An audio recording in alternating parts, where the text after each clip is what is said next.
Hey y'all, what is up? Keasbey here. So today we're going to be bringing you one of my absolute favorite decks, Warrock. If you've been following the live matches we've been doing on the channel, as of recording this, Warrocks have a pretty solid record in the Warrock Challenge. And I've had a couple people ask about the list, which brings me absolutely so much joy that y'all want to know.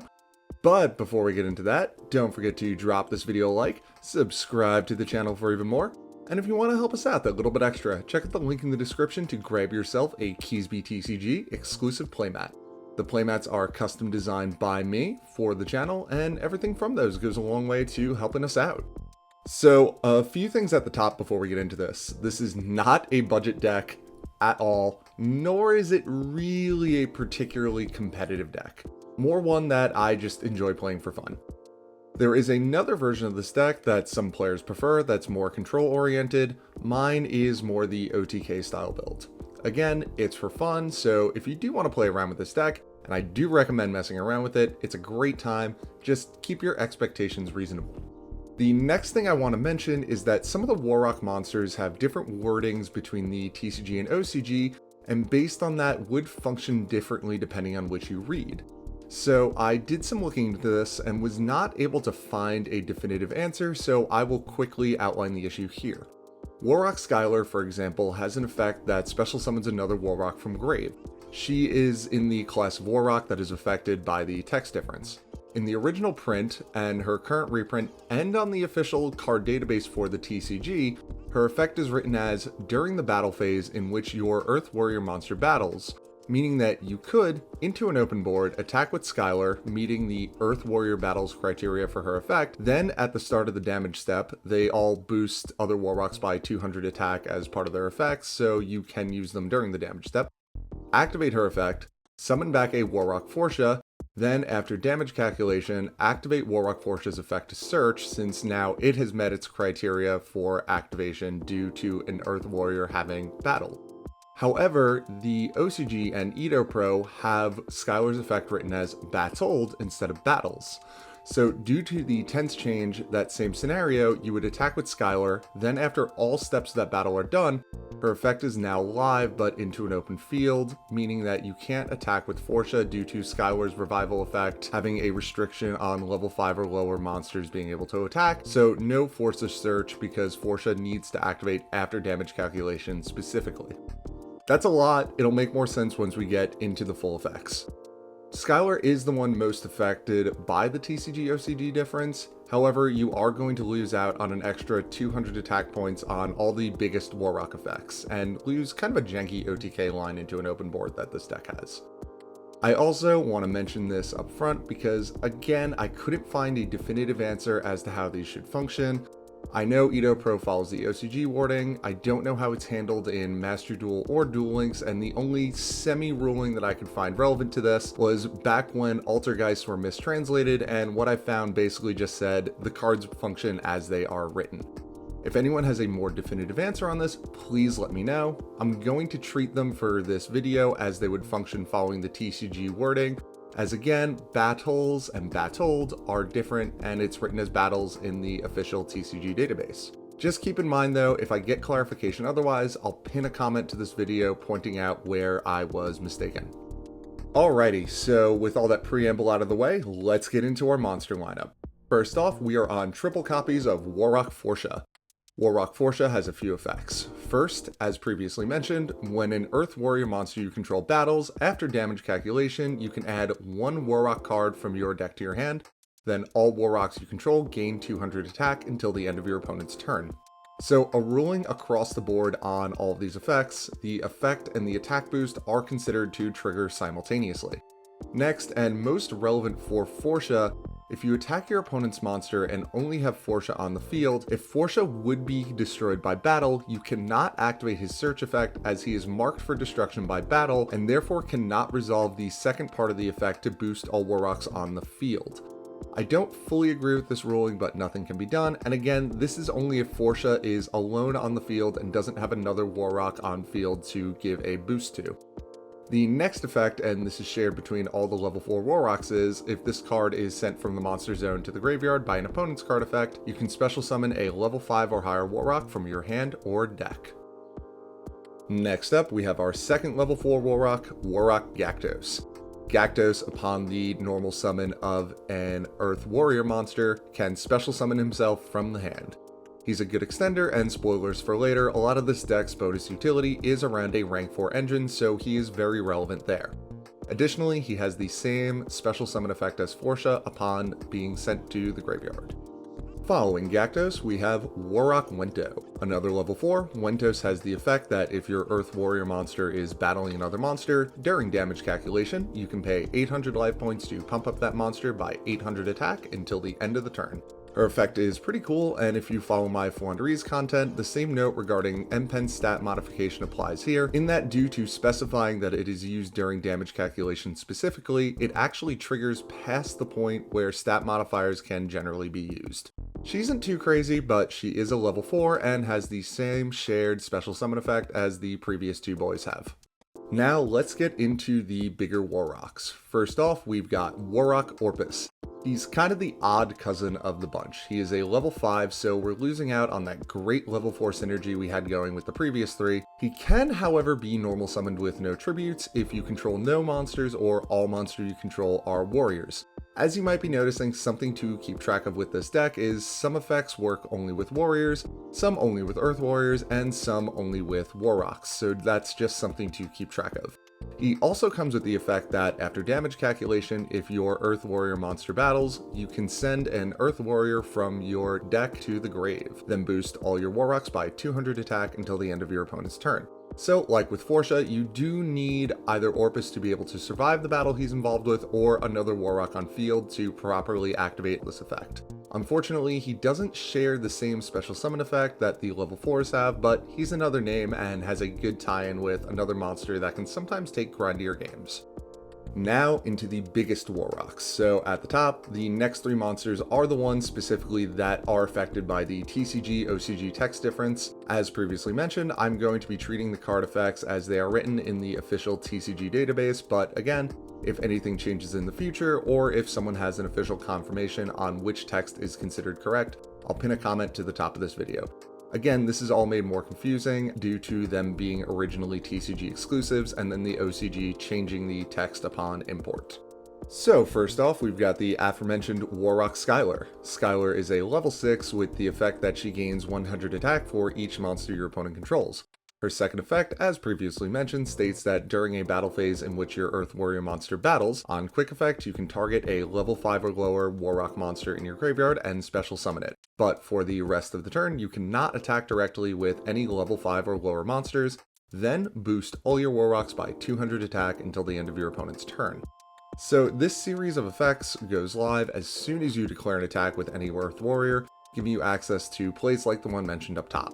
Skylar is also a very strong defensive option, letting you wall up to protect from multiple attacks if needed if you find yourself in a grindier game. Next up, we've got Warrock Meteoragon. Meteoragon is actually a pretty solid card. On a level 7 body, he cannot be destroyed by your opponent's card effects, so some decent enough protection there. Following that, when he battles an opponent's monster, on attack declaration he can blank out that monster's effect, and the activated effects and on-field effects of all monsters with the same name. So it's worded a bit weird, but basically it's a called by the grave style negation, so no floating effects or anything like that. Fun fact, it is also functionally impossible for Access Code Talker to destroy Meteoragon without first negating Meteoragon's effects or lowering his attack. He also has the effect that if your Earth Warrior battles, he can make a second attack on monsters this turn, and all Warrocks get a boost of 200 attack until the end of your opponent's turn. So your opponent doesn't actually need to have any monsters on field for this effect to go off, as the effect isn't directing him to attack a second monster, but rather saying that he could potentially attack a second monster if the opportunity presents itself. There's also an OTK line with him, Forsha, and Gyakdos into an open board. This sentence will make more sense once we get into the spell and trap lineup, in which with all 3 on field, you attack with any of them. At the start of the damage step, declare Meteoragon, boosting everyone by 200. Then after damage calculation, you use Forsha to get a search and 200 more attack for everyone. Remember, Forsha doesn't need to have attacked specifically, just for an Earth Warrior to attack, as with all the Warrock effects. Then attack with the last 2 monsters. your opponent will be left with exactly 800 life points, and you will be left with 2 level 4 monsters that you can overlay into someone that we'll talk about later that happens to ping for 800. Overall, Meteoragon is just a very solid boss monster for this deck and will catch a lot of players off guard. Again, I've had so many times where an Access Code Talker has attacked into him. And lastly, for our monster lineup, we're on 1 copy of the legend himself, Warrock Basilios. Basilios is a level 8 with the effect that if your Earth Warrior monster battles, declare his effect, and he can now attack directly this turn on a 2700 body that will be boosted to 2900 by his own effect, and also boost all the other Warrocks by 200 attack as well. So at any point where your opponent's life points are in that low 3k, high 2k range, you are threatening game with Basilios. Plus, his second effect really hammers this in. If this card is in your hand or graveyard and an Earth Warrior monster you control is destroyed by battle, you can special summon him but banish him when he leaves the field. And since for an Earth Warrior monster to be destroyed by battle, they have to have already created a scenario in which Basilios is alive, you can immediately activate his effect and slam him directly for 2900 minimum. It's cheeky, but it comes up. Something to note that is Forsha and Orpus constantly threaten Basilios if your opponent's life points are low enough, as if your Forsha and Orpus are destroyed by battle and you have another Warrock for them to actually trigger, you can search or dump Basilios, and then after the effect is done resolving and the original monster is destroyed, special summon the Basilios back and slam in for game. Alrighty, so that's it for the monsters. Let's talk about these spells and traps. We'll start with the Warrock field spell, Warrock Mountain. Mountain is actually a pretty great card and really does everything it could for this deck without falling into absolutely broken territory. On activation, add any Warrock from your deck to your hand. Pretty good start. Next, at the start of the battle phase, either yours or your opponent's by the way, if you control no monsters or all monsters you control are warriors, you can special summon 1 Warrock from your hand with a different name than monsters you already control, giving you instant access to your higher level Warrock monsters. And lastly, if your Warrock would be destroyed by battle, you can send this card from the field to the graveyard instead. So, huge notes about that last effect. First and foremost, it does not activate, it just happens instead of another action happening, so it cannot be responded to. It's also not considered a cost to send to graveyard, but rather just part of the effect, and not part of the effect that needs to specifically happen for it to resolve quote-unquote properly, so it does work under Dimension Shifter, which is relevant for multiple reasons. And lastly, this protection effect is not once per turn. Mountain's activation is once per turn, but if you have an existing one, then metaverse into a new one during the battle phase, you could use the second one to protect as well as the first. Not really ever relevant, but as I like to say, good to know. Mountain is just overall a very strong card that enables this deck to work. Next up, again, I know, hey y'all, Future Keasbey here. So during the production and editing of this video, Mystic Mine ended up getting banned, so I'm going to be replacing it here with Necker Valley.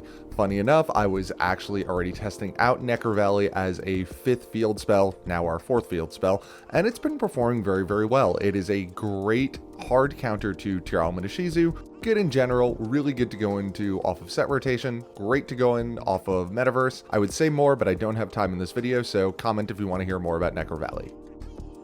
And after that, we've got a 4th copy of Mountain, or a 2nd copy of Mine, depending on your situation, Terraforming. Not really a whole lot more to say about this one. Following that, we are on 1 copy of Set Rotation. So we only have the Mystic Mine to give to our opponent, but if you team OTK, this isn't super relevant. Generally though, you'll either use this to get Mountain to enable an OTK, or to get the Mine for yourself. Something very worth noting though, since Set Rotation sets both field spells, as long as you have nothing else face up on your field, you can Lightning Storm out whatever you gave your opponent afterwards. Just a big note as well, if you miss the OTK and need to go into Mystic Mine with this, as long as your opponent has whatever you gave them set face down, you cannot activate a new field spell on top of your own, so use this with caution. Following that up, we've got 1 copy of Reinforcement of the Army. We're a warrior deck with a heavy emphasis on a rank 4 engine, so yeah, no reason not to be playing this. I'd play 3 if I could. So now on to our other Warrock spells. We're on 1 copy of Warrock Dignity. So Dignity is an interesting card. On a quick play spell, while you control Warrock, if a monster your opponent controls activates its effect, negate that effect. So this is more of an Ash Blossom style of negate than an infinite impermanence. It just blanks that specific effect, not the monster on the whole, and it must be in direct response to whatever is being activated, so it can be chain blocked out. It's a bit more limited than Imperm, but it doesn't target, which also does come up here and there, and also, due to the bit about your opponent controlling the monster, it unfortunately can only respond to monsters on the field. Doesn't sound that great, but once we get to the battle phase, this card does ramp up in its usefulness to, if your opponent activates any monster effect or a spell or trap card, negate that effect. It's a cool enough card, and in a more control style build, I'd be playing 2 of them. In fact, I was playing 2 of them for a while, but I had to shift it down to 1 for deck space, and it is a bit limited in its scope, unfortunately. Next up, we've got Warrock Spirit. So Warrock Spirit is another pretty interesting card, but I like it a lot, and for this deck, it's fun and it's cool lore, though it doesn't really add to the OTK. On a quick play spell, during the battle phase, target a Warrock in your graveyard and activate one of the following 2 effects. First, you can special summon that target in attack position, but its effects are negated and it cannot attack directly. Second, and this is the one that I tend to go with more often, is special summon it in defense position, and the first time any Warrock you control would be destroyed by battle this turn, it is not. This card on a field with multiple Warrocks can actually enable you to tank a lot of attacks, since the protection doesn't apply just to the summoned Warrock, but all of them that are on the field. So if you got back Skylar, for example, then use her to get back another Warrock, that's 4 attacks that you can absorb, 5 if you want to protect someone with Warrock Mountain as well. I like the card. I think 1 is enough though, since again, we're focusing very heavily on the OTK, and this doesn't really enable that in any way. Next up, and this is kind of a funny include, but we're on 2 copies of Magical Mallet. I was previously playing Pot of Prosperity, but given that you can't OTK through the half damage, and we really don't want to be depending on our backup plan of outgrinding our opponent until we absolutely have to, we can use this instead to cycle out anything that's not 100% essential to our OTK lines and try to high roll into them. Thankfully, most of our OTK line is draw level 4s and or Warrock Mountain, and that applies to some of our backup plans as well. You could play Prosperity over this, but Mallet is more fun and just adds to the more chaotic nature of this deck. Also, keep in mind that for our main deck plan, we are a blind go second deck, so you will have a 6-card hand to work with for this instead of just 5. Next up, we're on 3 copies of Raigeki. Not much more to say about this beyond, like I mentioned, we do have an OTK line for an open board, and if we can wipe an opponent's board and make it very hard for them to rebuild, that is our backup plan. We are also on 1 copy of Harpy's Feather Duster. We really just want to clear the way for our boys and the 2 women that hold them all together. And this is the point where the deck stops being budget. We're on triple copies of Forbidden Droplets. Again, not a ton to say about this beyond we're a hard go second deck. 2 things of note in this deck and just in general as well. You can, for example, go Chainlink 1 Harpy's Feather Duster, then Chainlink 2 Droplets, sending the Chainlink 1 Feather Duster as part of the activation cost for Droplets, since cards stay on the field until the chain resolves unless another card effect moves them. And for this deck very specifically, Droplets is usable as a battle trick in a pinch. Basically, it is shrink with cost. Following that, we've got even more board wipes in 3 copies of Lightning Storm. The only thing really to note here is generally you'll want to hit back row with this, then negate the monsters on field with Droplets if you have it available so that you can OTK over something with 2k or less attack. Again, hint hint. Next up, 3 copies of Triple Tactics Talent. Just a great card going into an established board, giving you so many different options, but a lot of times for this deck specifically, you'll end up attempting to take an opponent's monster as a means of potentially blanking a second monster negate that your opponent might have. The draw effect is good too for finding more OTK pieces, and of course what I think is the best effect, the Forceful Sentry effect can, at a minimum, let you decide if you can resolve the OTK line if you already have everything in hand that you need. Next up, we've got the newest addition to the deck, and a card that I'm loving more and more every single time I resolve it, Ultimate Slayer. Slayer, if you don't know, first starts with the condition that your opponent cannot respond to this card with monster effects. On activation for cost, you send a monster from your extra deck to the graveyard, then target a monster your opponent controls with the same type, Xyz, Fusion, etc. Spin that monster back into the deck. This is not once per turn either, which is really cool. It does unfortunately target, but still just a really cool card, and we've stacked out the extra deck with some cool send-offs for it. Dropping out of the overpriced staple core of the deck, we have my favorite win condition here, Double or Nothing. We're only on one of these as you don't ever want to draw this card, and we do have Magical Mallet to shuffle it back in if we happen to draw both of those, but there is just so much satisfaction in attacking with what is essentially a 10k monster to win the game.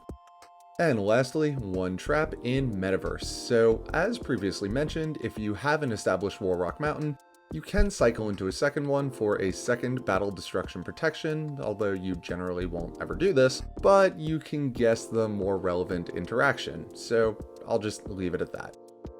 And that does it for the main deck. We're actually going to be talking about the side deck first. So the side deck is meant mostly to swap into a more control-oriented go-first build in which you grind the game down to a slow crawl so that you can take advantage of your extra deck tools to win.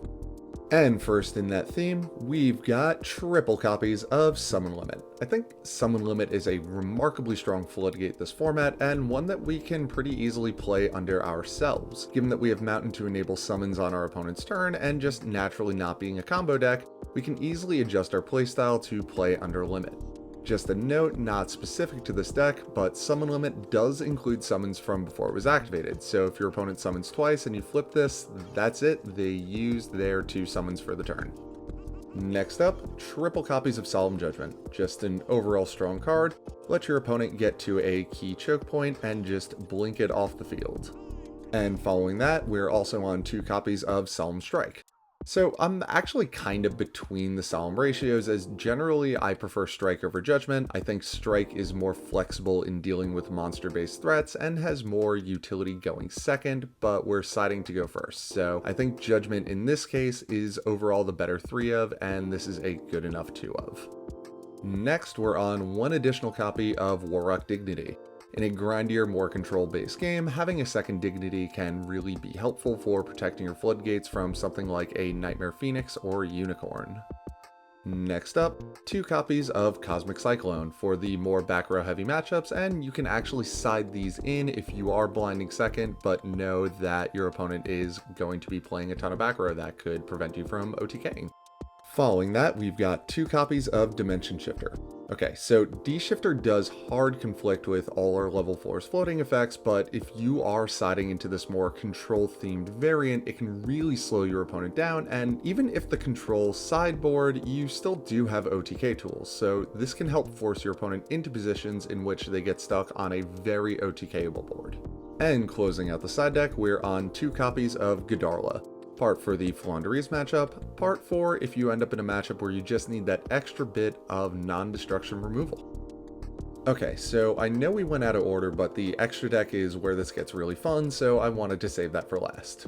Let's start off with our Ultimate Slayer targets. First off, we're on 1 copy of Garura, Wings of the Resonant Life for an extra draw, an Elder Entity Entis for a little bit of extra destruction, a Winged Pegasus Adagnister, no instant use on this, but it's the best send-off for synchros, and another new card, Mariological Aggregator, whose engrave effect negates another monster on the field. We don't play a dedicated Link target, but we do have a Link monster that we can send, so we'll talk about that in a moment. And that moment is now. We've got 1 copy of Furious Flame Swordsman. A very generic Link 2 with materials of any 2 differently named monsters. He boosts all warriors by 500 attack, and if he's destroyed by battle or your opponent's card effect, you can special summon a non-Link warrior monster from your graveyard, but banish it when it leaves the field. The most important card of this card, though, is that it is a generic Link 2 warrior, meaning that if you triple tactics take another monster, you can link it off with your own monster for this, then still be able to resolve Mountain's battle phase effect to special summon afterwards. Now for the really fun stuff, the XCs. First, we're on 1 copy of Zoodiac Shokunine and 1 copy of Zoodiac Borbo. These 2 are here purely to go into our next XCs monster with 4 materials, overlaying 2 level 4s into Shokunine, then overlaying into Borbo to poke in directly, and then next in main phase 2, we overlay into Divine Arsenal AA Zeus. Not much to say here besides this deck has a few very easy AA Zeus lines for if you're ever in a pinch, and he's just a really good control tool overall. After him, we've got two very solid generic rank 4s in Abyss Dweller and Baguska the Terribly Tired Tapir.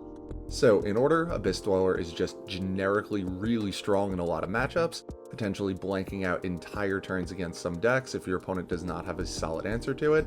And the King of Stall himself, Baguska. A lot of decks have problems dealing with Baguska, funny enough, and between Orpheus, Skylar, and Furious Flame Swordsman, we actually have plenty of ways to clear our own Tapir once we're ready in a way that also enables the use of Mountain for even more damage. Following them, we have the previously alluded to Gagaga Cowboy. I mentioned there is a funny OTK line into an open board featuring this card, so we played it 1. It's also worth mentioning that the same OTK line works with Basilios as well as Meteoragon, but it is funnier with Meteoragon because that version of it leaves your opponent with exactly 800 life points for Cowboy, whereas the Basilios version leaves them with 700. This is probably the most cuttable card in the extra deck, but like I said up top, this is more of my fun deck, and I just absolutely love being able to Cowboy for game in the year 2022. And now the largest chunk of the extra deck, the Utopia package. So we're on the classic number 39 Utopia, 1 Utopia Prime, 1 Utopia the Lightning, and last but not least, the monster we've been talking about this whole profile, Utopia Double. So depending on the scenario, we actually have a lot of options from these 4. It is also remarkably important to note that they are all warriors, and therefore you can special summon with Mountain if you have Utopia on the field. If we need to clear something big but can't OTK, we can always go into Utopia the Lightning as a very solid way to do that, given that he can boost himself to 5k attack and has a no response to his attack clause. Including Prime in this package also gives you a second activation of Lightning later down the line. Another option, if we can deal a ton of damage with double but can't quite OTK but still want to set up a bit of control, we can go from the Utopia double combo into a double Azaeus for a 1 activation Zeus to put pressure on your opponent while they have low life points. But again, just winning off Utopia double feels so good. Prime also has an effect, but I've never actually resolved it, and you can go into a double Azaeus line by going into Utopia 39 and then Utopia Prime, dealing a bit of damage, and then in main phase 2, overlaying into a 2 activation double Azaeus. So that is it for the deck. Again, like I mentioned up top, this is more of a for fun deck with some optimizations to it, and I'm sure it could be optimized even further, but I just wanted to show it off as I enjoy playing it. If you are really interested in playing Warrocks, I highly recommend looking up some of the control variants because I do think those are a bit more consistent in how well they perform. And again, if anyone can confirm with me on if there's a definitive answer to the TCG or OCG card text and which is considered correct for the TCG specifically, please let me know. As always, if you enjoyed this video, don't forget to drop it a like, subscribe to the channel for even more, and if you want to help us out that little bit extra, check out the link in the description to grab yourself a Keasbey TCG exclusive playmat, and I will catch you all later.